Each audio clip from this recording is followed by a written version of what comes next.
Hello everyone, good morning. কেমন আছো সবাই? আশা করছি সবাই অনেক ভালো আছো। Welcome to mini blog. আজকে আমাদের কলকাতাতে ডে 1। সকাল সকাল মনি এখানে চাপিয়ে দিয়েছে চা।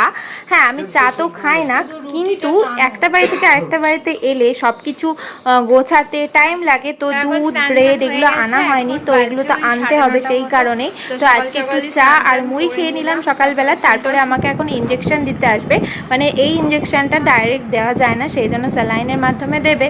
আর এখন আমার স্নান ধান করে উনি এসে 1 ঘন্টা আমাকে শুয়ে থাকতে বলেছিল, তো দেওয়াও হয়ে গেছে, দেখতেই পাচ্ছ। তারপরে আমার বেশ খিদে পেয়ে যায়, সেই কারণে মনে একটু আটা ম্যাগি করে দিয়েছিল। আমি কোনো ময়দা এখন খাচ্ছি না, আটা ম্যাগি খেয়েছিলাম।